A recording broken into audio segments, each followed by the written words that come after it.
Hello, friends from Five Reasons. Welcome to this special edition of the Brady's Breakdown. We are going live today with Brady Hawk. Of course, you guys know him and you guys follow, of course, all his work at fivereasonsports.com and here as well in the YouTube channel. We're going to do this special edition because we thought it was better to do it this way. Let's see what people think about what's going on. You guys saw what we did yesterday with the trade deadline and all the amazing job the entire team did here from the moment we started at 1 p.m. to the moment we finished way late in the morning after everything was done. So Brady, very active trade deadline. Of course, we got our friend. I'm gonna call him Nemanja, so I don't get in trouble.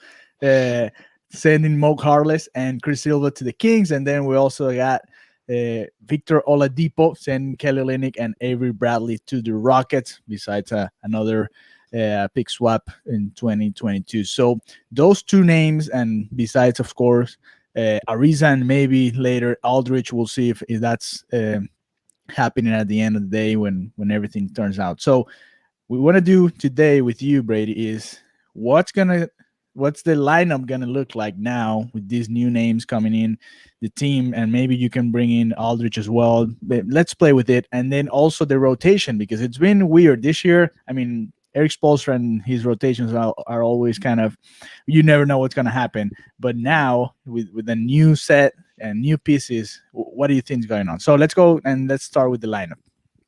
Yeah, for one thing though, the roster is the main thing is that they have options now, and I think that was the issue before. There's so many dead roster spots, and they got rid of them now.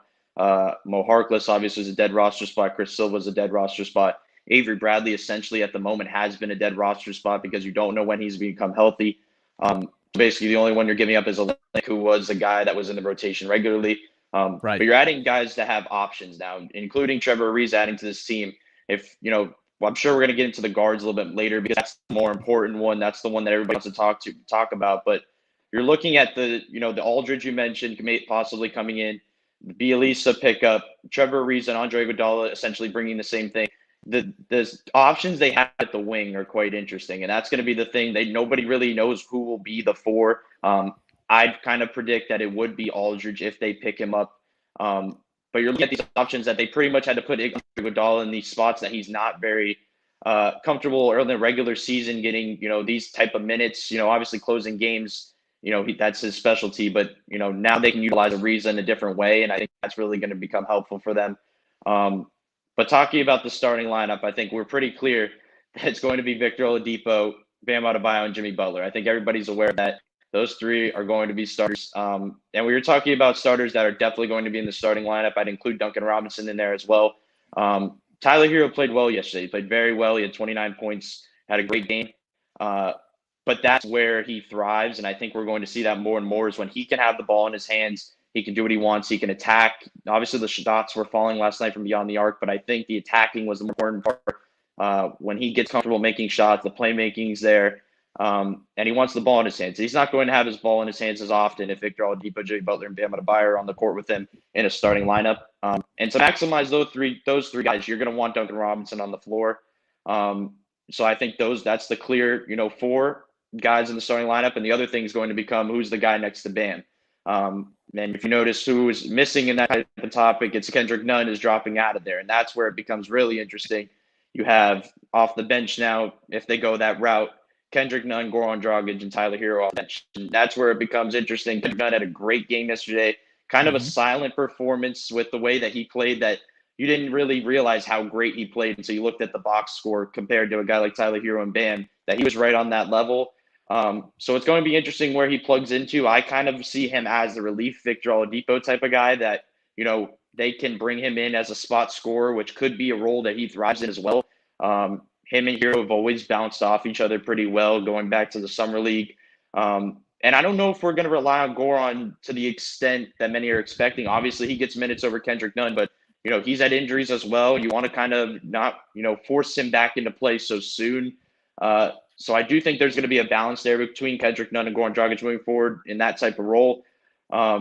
I do think it's going to come down to that, final spot in that starting lineup between if they want to replace Olynyk immediately, put Bielisa in there if he fits in as they go on in the season, or do you stick in Aldridge as soon as he gets here?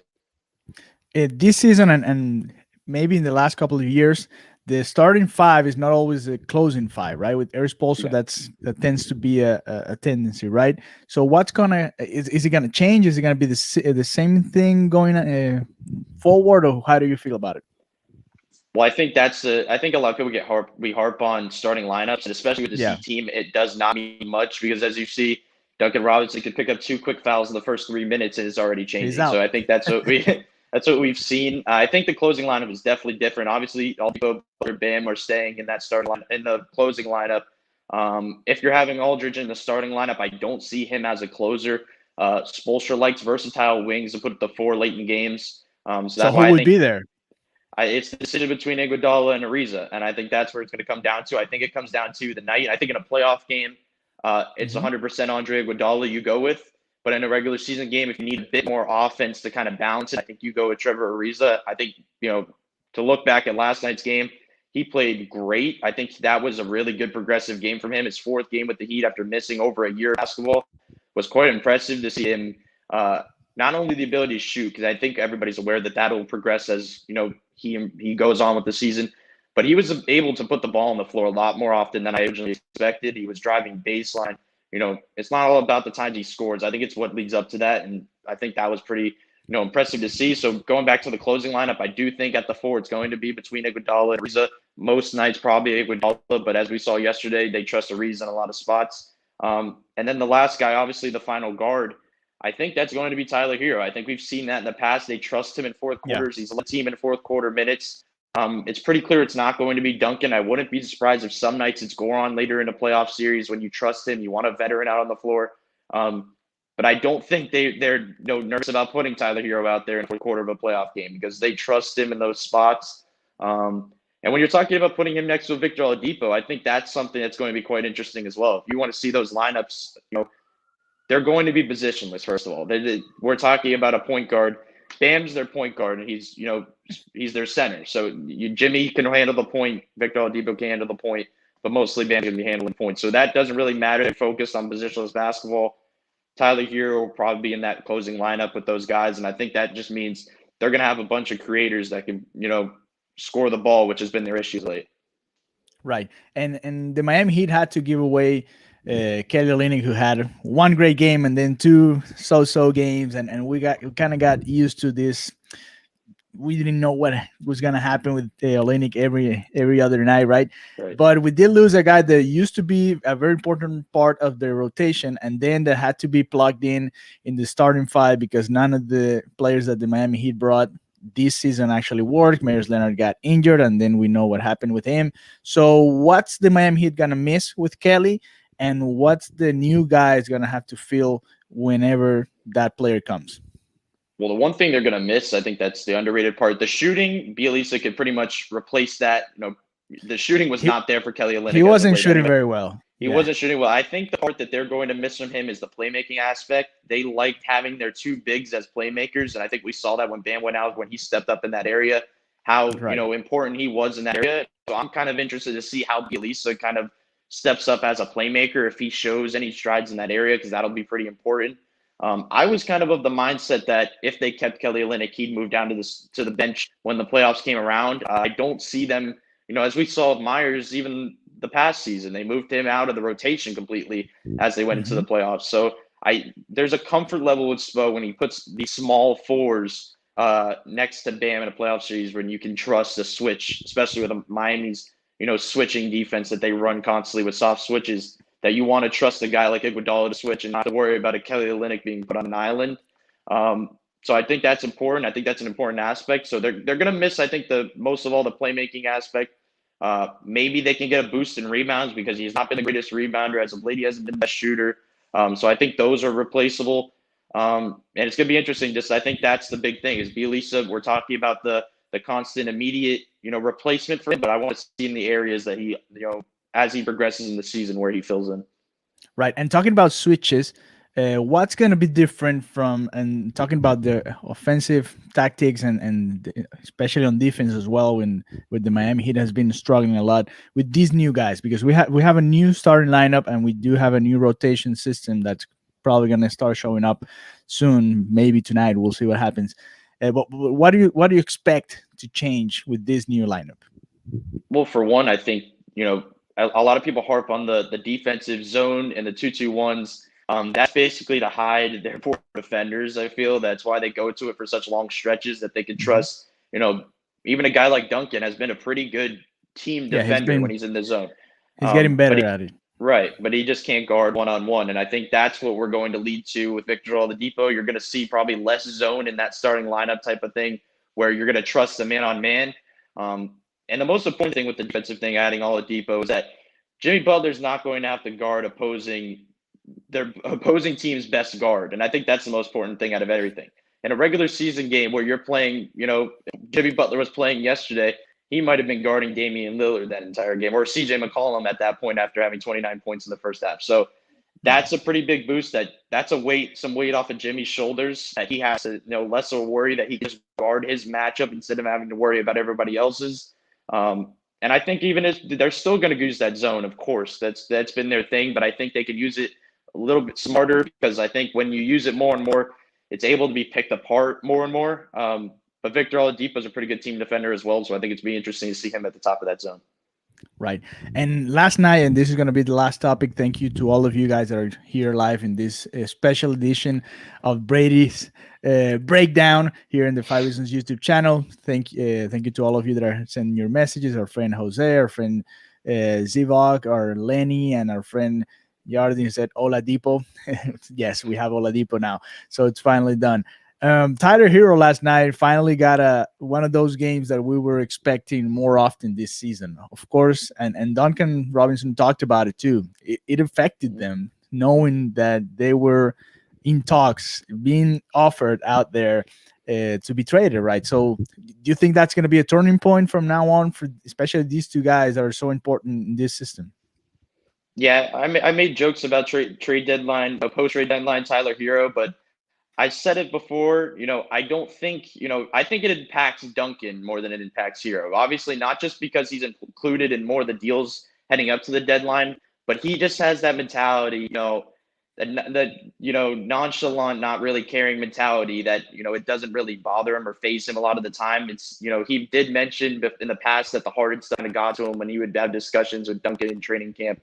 Um, but I do think it impacts Duncan more than anybody, and I do think that's where we could see some improvements moving forward. I think he shot the ball well last night, which is interesting because in a game without Jimmy Butler, it's usually tougher on him. Even though Bam pretty much gets linked with Duncan Robinson all the time in the past with Hmm. dribble handoffs. Jimmy Butler's the real reason why Duncan Robinson gets open looks is down to gravity.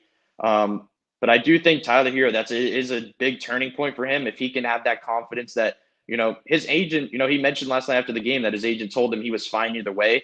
So I guess he wasn't really on his mind, but I do think it does play a part because you saw it last night. Uh, we link the word confidence to Tyler Hero constantly, and that's not an overstatement. He really plays with confidence. That he shoots the jumpers, on certain nights. You can tell when he's in a rhythm. You can tell when he's off using his legs a little bit more or when he's flat-footed. I think we saw that last night, and if he continues to do that in that role, having a guy like Victor Oladipo leading the way early on, it's a pretty good offensive push if they can continue that consistency. Right. So let's see if they can continue doing that tonight. Of course, Brady's going to be with us in the pregame show. Remember, the Miami Heat plays the Charlotte Hornets tonight at 8 p.m. So we might be going live around 7 p.m. tonight. Thank you to all of you that sent your messages. Feels great to be a Heat fan this morning. What do you think about the Trevor Ariza foul? All right, real quick. Was it a foul? Yes or no? Man, it's iffy, but it's just one of those things in the They've moment. been Like calling those bullshit it's calls lately. yeah, So, it's just the way it is. I just feel like it's in the moment that you have to make a call as a ref, and I think there's when you're Damian Lillard taking that shot, it gets a little boost yeah. in that area as well. Um, but Yeah, hey, if, I if mean, it's if it's Gabe Vincent, he's not getting that call. no. I mean, if it's Duncan Robinson, he's not getting that call because Duncan Robinson might Right. be the most 3-point shooter that never gets the foul call when he's shooting. So that's definitely it. But I do think it could go either way. As Fulcher mentioned after the game, that it's something that you can debate back and forth because it's so close, and I really do think that's what it is. Right. Okay. Well, we'll see Brady later today. So thank you, Brady. This was a very special edition of Brady Hawks Breakdown Live. We're gonna try to do this a little bit more often because we have a little bit more fun with it. Jose agrees with you, and then Daniel says he would get an offensive foul. Yes, Yeah. Duncan Robinson is always complaining about the calls, and I think he's right most of the time. So thank you to all of you that are here.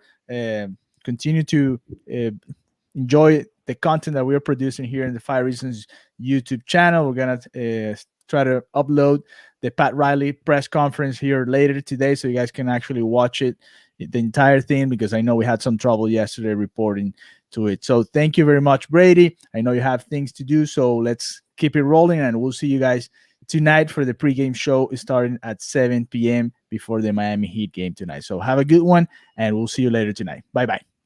Appreciate it.